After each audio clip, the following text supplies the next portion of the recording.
안녕하세요. 반갑습니다. 예, 간단한 자기소개 부탁드립니다. 상담들을 주로 진행하는 회사를 운영하고 있고요. 황준철 박사라고 합니다. 네, 오늘 그래서 제가 궁금한 게요. 오랜 시간 동안 또 직장 생활을 하셨고 심리 박사이시기도 한데 직장 생활에서 매일 봐야 하는 직장 동료와 성격이 너무 안 맞을 때 그냥 마냥 참아야만 할까요? 좀 어떻게 하는 게 좋을까요? 어떤 상황이냐에 따라서 어떻게 접근할 것인가가 다 다르기 때문에 딱 이렇습니다라고 규정을 짓기가 참 어려운 부분이긴 해요. 그럼에도 불구하고 저희는 경계 설정이라는 얘기를 많이 하죠. 그 사람과 나와의 경계를 확실히 설정하고 그 사람이 내가 아니고 내가 그 사람이 아닌 것처럼 나는 나에 대한 기준과 가치를 확고하게 만드는 부분들이 필요하고요. 심할 정도로 그가 나에게 접근했을 때는 때로는 아니라고 확고하게 얘기한 부분이 많이 필요한데 많은 분들이 내가 이런 얘기를 하면 그가 나를 어떻게 생각할까? 그를 떠나서 주변이 나를 어떻게 생각할까라는 걱정과 두려움이 생기기 때문에 정작 내가 하고 싶은 것들이 많고 이야기하고 싶은 것들이 많음에도 불구하고 참는 거죠. 근데 참으면 경계가 무너지기 때문에 그 사람이 계속 나한테 올 수밖에 없어요. 그 온다는 게 긍정적인 부분도 물론 있을 수 있겠지만 대부분 얘는 이래도 괜찮을 거야. 조금 화를 내거나 내가 조금 싫은 소리 해도 그냥 얘는 수용하는 애니까 그냥 그렇게 해도 돼 라고 그런 행동들이 고착화되면 그때부터는 정말 거슬리기가 어려울 정도로 늘 그런 패턴이 반복되는 거죠. 그래서 케이스마다 다르긴 하지만 많은 경우에 제가 생각했을 땐 내가 갖고 있는 기준과 그가 갖고 있는 기준 사이에 괴리를 이해하지 못하고 경계를 설정하지 못해서 나는 나의 삶들을 살아가고 난 이렇게 내 기준에 따라 살면 되는데 이러면 안 돼, 저러면 안 돼. 왜? 누군가가 그렇게 인지하고 그렇게 느낄 수 있으니까 그래서 이러면 안 되겠다라고 생각하는 것 때문에 관계상의 문제들이 많이 생기지 않을까라는 생각을 좀 해보게 됩니다. 이렇게 당하는 사람이 적절한 경계를 세우기 위해서 좀 어떻게 해야 될까요? 여기서는 내가 가지고 있는 가치 기준, 평가의 체계, 그 다음에 내가 현재를 느끼면서 배웠고 학습했던 여러 가지 내용들을 분석하면서 누군가에게 보여지는 내 모습보다는 내 모습이 훨씬 중요하고 내 스스로의 평가와 내 스스로가 살아가는 기준들을 확고하게 만들어 놓게 되면 내 기준에 따라서 그걸 판단하게 되고요. 판단하게 되면 그 판단을 근거로 해서 이건 아닌 것 같습니다. 당신이 생각할 때 이렇게 접근을 하고 이런 것들이 옳다고 생각하지만 제가 생각하기에는 그렇지 않을 수 있다고 생각합니다라고 얘기할 수 있는 거죠. 만약에 그가 그걸 수용했다면 정말 잘한 거죠. 그런데 그걸 수용하지 않을 경우도 많이 있겠다. 그래서 저희가 fight and flight라는 얘기를 많이 해요. 그래서 어떤 상황이나 현상이 발생됐을 때 내가 그 현상에서 싸울 것인가 아니면 도망갈 것인가 라는 건데 여기서 fight이라는 거는 뭐 쥐어잡고 싸우자는 소리가 아니라 내가 이걸 직면하고 이것들을 해결해 나갈 것인가 아니면 해결의 여지가 없으니 flight 할 것인가 라는 건데 일단 시도해 보는 거죠. 어쩔 수 없이 회사에서 만날 수 있는 단계라면 아주 기능적인 관계. 회사에서 만나는 사람들이랑은 대부분의 경우 아주 깊이 있는 인격적인 관계를 나눌 필요가 없어요. 제가 생각해 한 70% 정도는 아니면 80에서 90% 정도는 기능적인 관계로 가는 거죠. 그런데 제가 왜 기능적인 관계를 위해서 제 마음을 그렇게 써야 되느냐? 플라이트 하는 게 낫겠죠. 그거를 구분하시는 게 좋지 않을까. 어디서부터 내가 잘못됐는지 그 기준 자체가 되게 모호할 것 같거든요. 그래서 아까 전에 말씀해 주셨을 때 자신의 어떤 기준을 명확하게 세우는 게 중요하다고 말씀해 주셨는데 자신의 기준은 어떻게 세울 수 있을까요?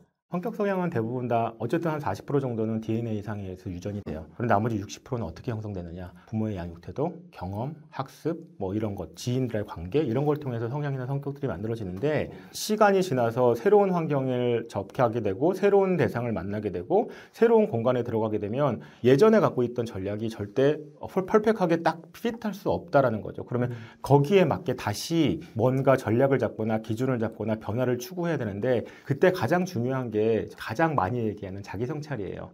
나에 대한 고민을 얼만큼 했는가 그것들을 정리하고 변화를 위해서 실천했는가 이런 작업들을 통해서 다시 한번 내 기준을 만드는 작업들을 하는데 변화가 되다 보니 마치 어린아이가 새로운 것들을 경험하면서 좌충우돌하면서 성장해 나가고 어느 정도 수준까지 가는 것처럼 새로운 전략들도 이 전략이 과연 맞았는가 그러면 실험해보고 실제적으로 그것들을 활용해보면서 이게 어느 정도는 핏하겠다 어느 정도는 핏하지 않겠다라는 구분들을 하기 시작하는 거죠. 그래서 어느 것은 이 정도 수준에서 받아들이고 어떤 것은 이 정도 수준에서 받아들이면 어느 정도 안정된 관계들이 만들어지고 서로 상호 간의 이해관계가 만들어질 수 있겠다라는 것들을 해나가는 거죠. 그런데 이제 직장 동료뿐만 아니라 이제 직장 상사, 이 책에서 보면은 이제 직장 상사와의 갈등에 대한 이야기도 좀 나와 있는데 직장 상사가 나를 싫어하거나 혹은 부하 직원이 나를 무시할 때 이런 경우도 되게 많은 것 같아요. 이럴 때 좀 우리가 어떻게 해볼 수 있을까요? 같은 맥락인 것 같아요. 제가 파이트 앤 플라이트를 얘기를 했죠. 그래서 위에 상사분이 나를 싫어하게 되는 근간이 무엇인지를 확인하고 어떤 점검해보는 시간이 분명히 있을 것 같아요. 내가 잘못할 수도 있고요. 아니면 내가 정말 잘못하지 않은 부분들도 있을 수 있어요. 내가 만약에 잘못한 부분이라면 그 부분을 수정해야 되고요. 그 다음에 팀이라는 체계 안에 있다면 나는 팀장님이 나를 좀 싫어하고 멀리하지만 그 팀장님이 선호하고 좋아하는 친구들이 있어요. 그럼 그 친구들을 통해서 분명히 들은 얘기가 있을 거거든요. 저는 그런 것도 확인을 해요. 그래서 내가 정말로 어떤 부분에 있어서 잘못하고 있는 게 있는가 아니면 잘하고 있는 게 있는가 이런 것들을 확인해서 내가 싸울 부분, 변화시킬 부분에 대해서는 확고하게 가져와서 그걸 변화시키려고 노력하는 부분이 필요한데 그렇지 않은 경우 있죠. 저를 싫어하는 상사분도 계세요. 여러 가지를 확인해도 논리적인 근거가 없다라고 생각했을 경우에는 실제적으로 생각할 때 회사를 빨리 옮기는 것들을 준비하시는 게 낫지 않을까. 왜냐하면 그분이 어떤 의미에서 나를 싫어하는지 모르겠어요. 이런 거 있잖아요. 이름이 황준철인데 내가 옛날에 만났던 황준철이가 저를 되게 힘들게 하기 어려워했어요. 그럼 황준철이 무조건 미운 거죠. 아니면 머리가 커요. 그런데 내가 머리 큰 사람만 보면 꼭 무슨 나쁜 일이 있었어요. 그러면 무조건 그냥 싫은 거죠. 물론 그가 만들어놨던 어떤 근간이나 근거가 절대 맞다라고 할 수는 없지만 그런 상황이 있을 때 제가 바꿀 수 있는 게 머리를 축소시키거나 이름을 바꿀 수는 없잖아요. 그렇게 되면 이건 플라이트를 가장 먼저 우선시해야 되는 게 부분이 중요하지 않을까. 왜냐하면 그건 바뀌지 않을 거예요. 그럼에도 불구하고 저희가 도망가기 전에 한번 꼭 해야 될 게 있죠. 얘기하는 거죠. 제가 아까도 얘기했지만 문제가 생기면 문제가 어떤 문제 있는지 어떤 요소가 있는지를 누군가에게 시도해 봐야 되는 거죠. 그냥 플라이트를 하면 나만 억울하고요. 나는 그냥 도망간 거예요. 그런데 도망가기 전에 내가 꼭 무언가 하나를 해봐야 되는 거죠. 그러려면 선임이나 팀장님한테 찾아가서 저는 이런 일들을 열심히 했고 이렇게 했는데 이 부분에 대해서 항상 이런 식으로 제가 힘들고 어려운 과정들을 겪어나가는 게 전 너무 힘들고 어렵습니다. 혹시나 제가 어떤 부분을 바꾸면 되고 어떤 부분이 있으면 좋을까요? 라고 단도직입적으로 얘기하는 시간이 분명히 있어야 되고요. 제가 생각하기에 한 80에서 90% 정도는 바뀌지 않을 것 같습니다. 그런데 10%가 바뀔 수 있다면 일단 시도를 해봐야 되는 거고요. 나는 뭔가를 한 거죠. 아무것도 하지 않은 채 그 상황을 벗어나려고 하는 건 저는 도망갔다고 생각을 해요. 그래서 도망가기 전에 꼭 무언가의 노력이 있어야 되지 않을까? 그리고 그 노력이라는 자체가 저한테 큰 용기를 주고요. 그 다음에 무언가를 변화시킬 수 있다라는 자신감을 가질 수 있도록 도와줄 수도 있을 거예요. 그런데 결과물은 내가 노력해도 바뀌지 않는 건 많습니다. 아무리 잘했다고 해서 세상이 저희 뜻대로 돌아가진 않잖아요. 그럼에도 불구하고 노력해보는 것들이 중요하겠다라는. 저도 이제 주변 사람들을 만나면서 이런 얘기를 좀 듣기도 해요. 그 사람은 이미 오랜 한 20년 이상 조직에 있었던 사람이기 때문에 그 조직을 나오기가 힘든 상황이에요. 그런데 직장 상사와의 갈등이 생긴 거예요. 그분이 하셨던 전략은 그 상사한테 잘 보이려고 애쓰는 거였고 그럼에도 불구하고 자기가 욕먹으면 내 잘못이라고 생각해서 죄책감을 쌓아가는 거였거든요. 이 방법은 굉장히 좀 우리가 피해야 되는 방법이지 않을까라는 생각이 드는데 어떻게 생각하시나요? 그럴 때 어떻게 하느냐라고 했을 때 저는 요즘에 많이 얘기를 하는 경우가 이거 예요. 저는 그 나이가 되면 당당함을 생겨야 되는 게 이제 나갈 준비를 하는 분이시기 때문에 저는 회사를 위해서 이런 것들을 만들어 놓고 제가 최소한 해야 될 것들은 다 하지만 나머지 시간에는 제 거를 만들어서 제가 이후에 어떻게 살 것인지를 만들어 가야 돼요. 그게 저의 불안과 두려움의 가장 큰 요인이니까 사실은 그게 더 중요한 이슈임에도 불구하고 아직도 스테이라는 영역에 남아있어서 회사에서 누군가가 나를 쪼고 힘들게 하고 어렵게 하는 거에 포커스를 두다 보니 나 결국은 아무런 솔루션이 없네. 그럼 직장에서 내가 5년에서 10년 더 버티려면 어떻게 해야 되지? 그러다 보니까 내 윗사람한테 잘 보이는 것밖에 없네. 그러다 보니까 뭐라고 해도 그렇죠. 제가 잘못했죠. 뭐 하면서 계속 나의 에너지를 줄줄 새게 만드는 상황이 발생이 되는데 결국 5년 후에 어떻게 될 것이냐라고 했을 때 어차피 저희는 회사랑 종신계약을 한 것도 아니고요. 한 50대, 60대면 나가야 돼요. 그러면 회사가 저의 전부가 아니고요. 회사랑 저랑은 계약의 관계잖아요. 계약의 관계라고 생각했을 때는 나갈 준비를 철저하게 만드는 거에 에너지를 쓰는 게 중요하지 누군가와의 관계에 있어서 불안과 두려움에 떨어서 거기에 모든 에너지를 다 쓰고 소진되고 나서 나머지는 하나도 없다라고 생각하면 결국 끝판에서는 나는 가질 게 하나도 없고 억울함과 화와 분노 내가 회사를 위해서 20년, 30년 동안 얼마나 노력을 했는데 너희들 결국 그만두고 내가 나가는 시점에서 나한테 해주는 게 뭐냐 라고 억울해할 수밖에 없는 거죠. 근데 억울해하시면 안 돼요. 회사랑 저랑은 계약관계거든요. 계약관계에서 내가 어떤 전략들을 잡고 만들 것인지에 대한 고민들을 많이 하셔야지 내가 이거밖에 없어. 마치 다람쥐 쳇바퀴 같은 거죠. 저희는 직장이라는 다람쥐 쳇바퀴밖에 모르는 것 같아요. 저는 우리가 갖고 있는 그 쳇바퀴 안에서 벗어나서 조금 더 새로운 것들을 바라보고 새로운 어떤 흐름들을 이해하는 시간들을 가져야 머리가 리프레시가 되는 것 같아요. 나를 평가하는 사람들에게 모든 것을 주는 게 아니라 내 스스로의 평가 체계, 그리고 세상 살아가면서 가장 중요한 게 누군가요? 저 자신이냐?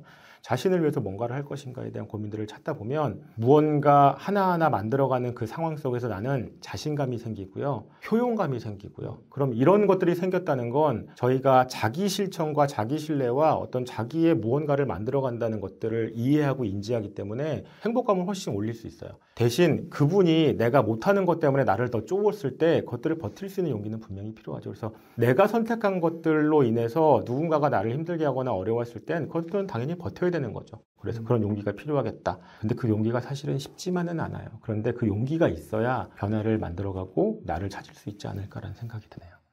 내가 이 내부가 아니더라도 외부에서 이렇게 살아갈 수 있구나라는 어떤 플랜 B가 만들어지면은 내가 지금 힘든 상황에서 조금 더 여유롭게 대처할 수 있을 것 같다라는 생각이 분명히 들었습니다. 예. 그래서 제가 직장을 엄브렐러라는 표현을 많이 해요. 보호막인 거죠. 저는 직장은 목적이 아니라 철저하게 수단으로 활용할 수 있어야 되고요. 최소한의 먹을 것과 입는 것을 책임질 수 있다면 나는 매슬로우가 얘기했던 욕구의 단계 있잖아요. 가장 밑단의 욕구를 해결하고 난 거죠. 그러면 가장 윗단의 욕구들을 해결할 수 있는 여유와 시간적인 것들, 그것들을 차근차근 만들어가는 과정을 통해서 무언가 새로운 것들을 발견하고 경험해보고, 이 얘기하면서 항상 제가 하는 얘기가, 아직도 주변의 동료들이랑 3, 4, 5 모여서 일주일에 한두 번씩 술 마시세요? 이런 얘기 많이 해요. 물론 회사를 다니기 때문에 안 할 수는 없어요. 그러면 한 달에 한 번, 한 달에 두 번? 오케이. 3, 4, 5 만나서 주로 하는 얘기가 업무 얘기나 누구 뒷담할 거예요. 근데 그게 어떤 발전성과 어떤 생산성이 있는가라고 했을 때 나한테는 별로 도움이 되는 부분이 아니고요. 내 얘기를 해야죠. 그러면 뭐를 해야 되느냐. 엄브렐러가 있기 때문에 내가 만나야 될 사람, 내가 가봐야 될 곳, 뭐 학회가 될 수 있고요. 그런 사람들이 모이는 전문 영역이 될 수 있고요. 아니면 시도해 보셔야 되는 거죠. 아, 내가 뭐를 좋아하지? 뭐를 싫어하지? 뭐를 잘하지? 뭐를 못하지는 마치 저희가 초등학생처럼 무언가를 경험해 봐야, 시도해 봐야 알 수 있는 거죠. 이 직장이라는 엄브렐러, 직장이라는 도구를 활용해서 하나하나씩 만들어갈 수 있어야 되는데, 그렇다고 제가 뭐 회사 생활 하시면서 회사 생활 제대로 안 하시고 이거 하라는 소리는 절대 아닙니다. 7, 80 정도의 에너지는 회사를 위해 쓰는 게 저는 맞다고 봅니다. 그런데 20%에서 30%의 에너지를 나를 위해서 뭘 만들어갈 것인가, 그리고 그것들을 어떻게 차계적으로 구축할 것인가, 이런 것들에 대한 고민들을 지금부터 철저히 하셔야 내가 직장 생활하면서 늘 고민하고 불안하고 불편했던 부분들을 차근차근 정리하는 시간이 되지 않을까? 내 거를 찾아서 하나하나 만들어갔다고 해서 회사 내에서의 불편한 관계들이 해결되는 건 분명히 아니잖아요. 그럼에도 불구하고 그래 넌 떠들어. 나는 내 걸 차근차근 준비해서 결국은 너보다 더 큰 모습으로, 성장한 모습으로 만들어줄 거야 라는 것들이 나를 직장에서 버틸 수 있는 당당함을 가질 수 있도록 만들어주는 거예요. 그런데 그런 일이 반복된다고 해서 내가 마음이 편하냐? 아니요, 불편하죠. 불편하고 힘드실 거예요. 그럼에도 불구하고 참을 수 있는 용기가 있고요. 그 다음에 내가 이거 하는 거잖아. 그럼 여긴 버텨야 되는 거잖아. 라는 생각이 있다면 버틸 수 있는 거죠. 근데 이야기를 들으면서 한편으로 좀 이런 생각이 들었습니다. 그냥 3, 3, 5 퇴근 후에 이제 직장 동료들끼리 만나가지고 이제 술 한잔 하는 게 약간 좀 그럴 수 있다고 말씀해 주셨는데, 우리가 학창 시절에는 자연스럽게 되게 친한 사이가 되곤 했잖아요. 직장 동료들하고는 그게 어렵고, 그렇게 되는 것 자체를 우리가 좀 이제 지향해야 되는 건가라는 생각이 좀 들거든요.